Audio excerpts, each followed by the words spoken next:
Hello everybody, this is the third video on A Story of an Hour by Kate Chopin. Now, the following discussion is going to be on characters and characterization. Before we actually talk about more details from the story, let me just remind you a little bit about characterization. If you remember, we said before, characterization means how a character how a character is depicted or portrayed, how a character is depicted or portrayed in a story. And if you remember, then in the classroom, we talked about direct characterization and indirect characterization. Now, we said in direct characterization, a character is introduced to us through what a character says, does, or thinks. This is a direct form of characterization. In other words, the character is introduced to us through what a character says, does, or thinks. However, on indirect characterization, a character is introduced through what other characters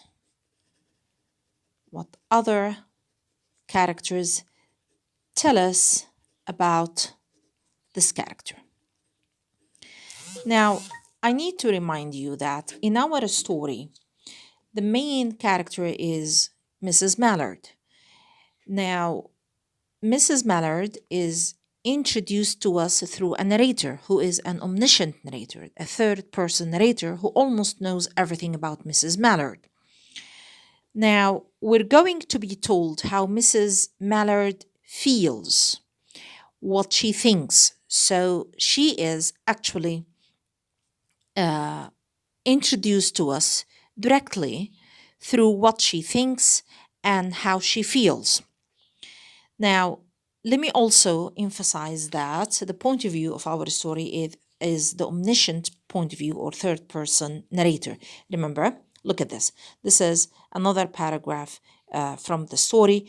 The reference to Mrs. Mallard is through the third person pronoun she. So our narrator is an omniscient narrator, a third person narrator. Now, in terms of characterization, what we have here is a characterization of Mrs. Mallard. We come to know how she feels.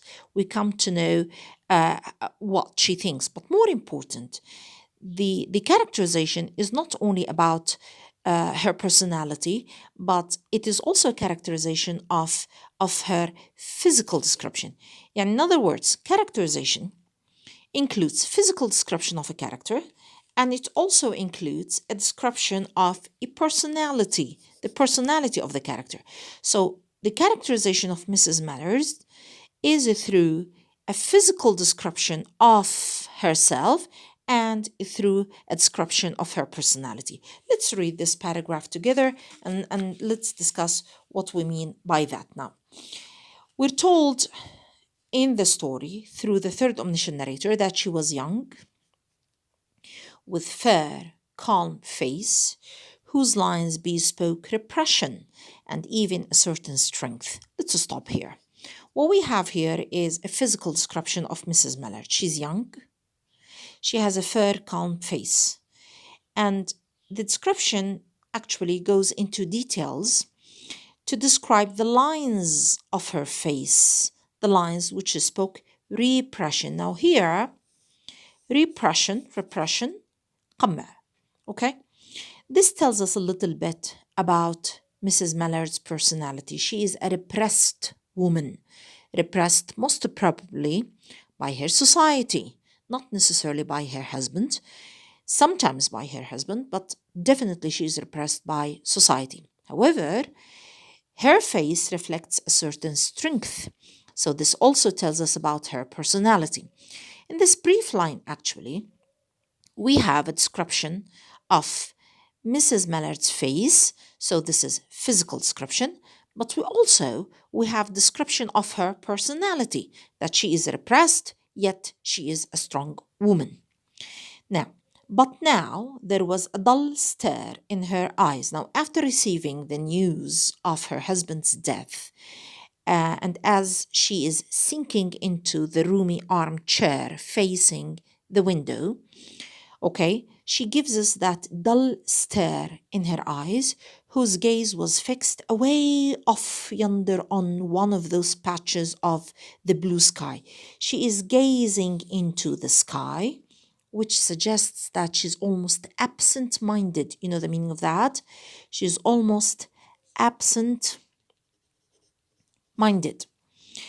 It was not a glance of reflection, but rather indicated a suspension of intelligent thought. Notice that she's absolutely absent-minded. Obviously, she's thinking of something else. There was something coming to her, and she was waiting for it fearfully. Notice that, please. Again, in this paragraph, we have a physical description of Mrs. Mallard. We are told that she's beautiful, she's young, she has a beautiful face, a calm face. But more importantly, we have a description of her personality. We are told that she is a strong woman, however, she has been repressed. As you go on reading, you realize that her role as a wife,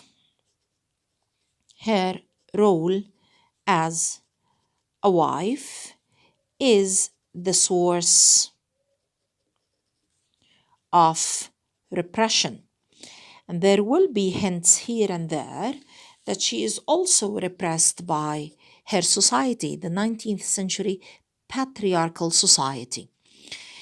We're also told that as she gazes from the window, or as she's looking or giving that deep glance into the sky, there was something coming to her, and she was waiting for it. What is it? We're going to learn later on that something is a strong sense or feeling of freedom. At this very moment, she couldn't tell what was it. She was waiting for that freedom fearfully. She's terrified. She doesn't know how to welcome her freedom. What was it? She did not know. It was too subtle. It was mysterious. It was subtle. She couldn't explain what she felt. It was subtle. It was elusive to name. But she felt it. She felt something creeping. She felt something creeping out of the sky. Remember, the sky also is a symbol of freedom. So that feeling which was creeping into the sky is a similar feeling of freedom, reaching toward her through the sounds, the scents, the color that filled the air. Remember, it's a springtime. We could hear a beautiful song coming from a far distance. We could hear the twittering of the birds. Definitely, she could smell the trees. And since it's a springtime, she could smell the flowers, most probably. So this beautiful setting was filling the air. But more important, a deep, subtle, mysterious feeling is creeping into her soul. What is that feeling? We will know later on, or quickly enough actually, that it is a sense or a strong feeling of freedom. Now her bosom rose and fell tumultuously. She was beginning to recognize this thing that was approaching her. Again, notice that the word freedom is not stated directly here. Previously, we were told that something subtle, something mysterious, something elusive was creeping into her. Again, we are told that this thing was approaching her. Freedom is not named here. It is referred to as thing. And this is what we referred to earlier as the element of suspense, عنصر التشويق. We are told that something is creeping into her, something is creeping, coming into her soul, but it's not mentioned here, it's not named. So this is the element of suspense here. We're anxious, we're eager as readers to know what that thing is. She was beginning to recognize this thing that was approaching to possess her, to own her, to control her, and she was striving to beat it back with her will, as powerless as her two white slender hands. Look, her two white slender hands are powerless. Remember, whenever there is reference to Mrs. Mallard's physical strength, we are told that she's physically weak. But whenever the reference is to her personality, we are told that she's strong. So she is powerless. Her two white slender hands are too weak. Okay, she was striving to beat it back with her will, as powerless as her two white slender hands would have been. When she abandoned herself a little whispered word escaped her slightly parted lips. So a little word actually escaped her lips. What was it? She said it over and over under her breath. She said it quietly. She's whispering. She said what? Free, free, free. The vacant stare and the look of terror. She's terrified of the idea of freedom. Remember that. And the look of terror that had followed it went from her eyes. They stayed keen and bright. Her pulses beat fast. Notice, her pulses beat fast. She's terrified of the idea of freedom. She's terrified of the fact that her freedom is attained. Her freedom is won only through the death of her life. So she is afraid of admitting that. Okay, they stayed keen and bright. Her pulses beat fast, and the coursing blood warmed and relaxed every inch of her body. Now, this paragraph is actually full of paradoxical words. How is that? Notice that we realize that Mrs. Mallard is whispering the word free, free in a very low voice. As she whispers that word, a look of terror appears on her face. Notice, so she's terrified of the idea of a freedom, because her freedom, ironically speaking, is won only through the death of her husband. On the other hand, this freedom makes her pulse beat fastly. It relaxes every inch of her body. So while she is afraid of admitting the fact that she is free only because she has become a widow, at the same time, this idea of a freedom gives her rest, gives her weak body a strong relaxation. Now, it's important here, before we jump into theme, to help you to understand why Mrs. Mallard is actually celebrating how she is happy because she is free. Notice that the story takes place in the 19th century. The story takes place in a patriarchal society, مجتمع ذكوري. In this patriarchal society, males, and I mean fathers and husbands specifically, fathers and husbands controlled women. Women were not women were not free in this patriarchal society. They were not free to get proper education or higher education. They were not free to choose their own marital partners. Marriage depended actually on financial benefits. Women were allowed, or women were supposed to get married to someone who is well off, someone who is wealthy, to guarantee their financial support. Marriage was not based on love at all. Women were not allowed to pursue a profession or to find a proper work except teaching or becoming nurses. Women were not allowed to behave freely like men in this patriarchal society. Most important here is that women were suppressed and oppressed in marriage. The role was the role of the angel of the house. And in other words, a woman as a wife was expected to look after her husband, to look after the house, to look after her children, but she's not allowed to develop herself through education or through reading or through writing, for instance. Women were not allowed to publish what they wrote then. So in this patriarchal society, women were not free. Women in this patriarchal society were actually controlled by their men. So for a wife to be free is only actually, or was only through the death of the husband, was only when a wife becomes a widow. So this story actually celebrates the concept of a freedom and the concept of independence in a patriarchal society, which is ironically achieved only through the death of the husband. Now this part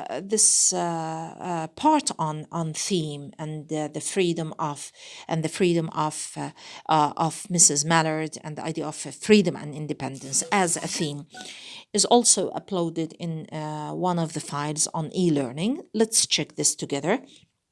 In the story of an hour, freedom and independence, not love, not friends, not family, not honor or glory or anything else, are held up as what make a life worth living.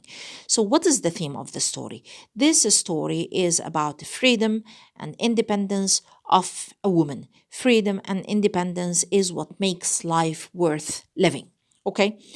Now, this is how you state the theme generally, in general language, that freedom and independence are what make life worth living. Okay? When you explain that theme, you can refer to characters. You can say that Mrs. Mallard delights in the fact that without a husband, she will be able to spend the remainder of her days exactly as she pleases. And the rest of her life, she's going to enjoy without a husband. Okay? Now she can enjoy life for herself, only for herself. Look at that.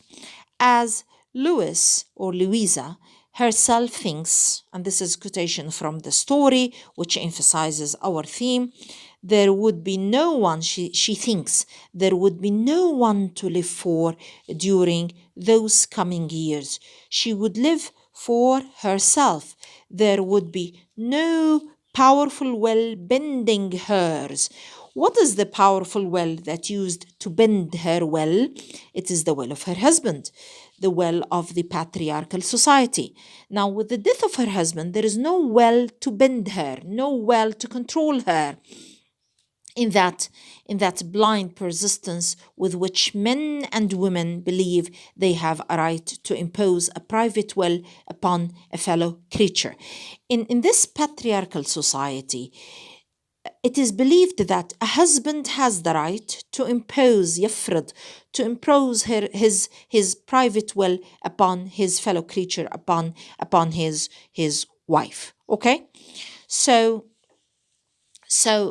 this story is about the general theme of freedom and independence, which are both won or attained or gained only when a wife loses her partner. So the theme is about freedom and independence, which make life worth living. This is the theme. Freedom and independence make life worth living. Okay, let me please refer you to a longer paragraph from the story. Hope my camera is helpful here. There would be no one to live for during those coming years. She would live for herself. This is very important. Finally, Mrs. Mallard is able to live only for herself. Let me adjust my camera a little bit.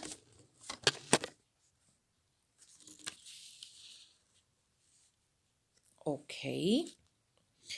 There would be no one to live for during those coming years. She would live for herself.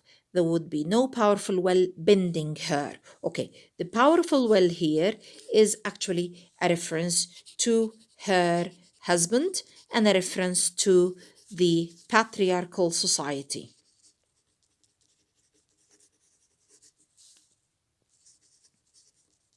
Okay?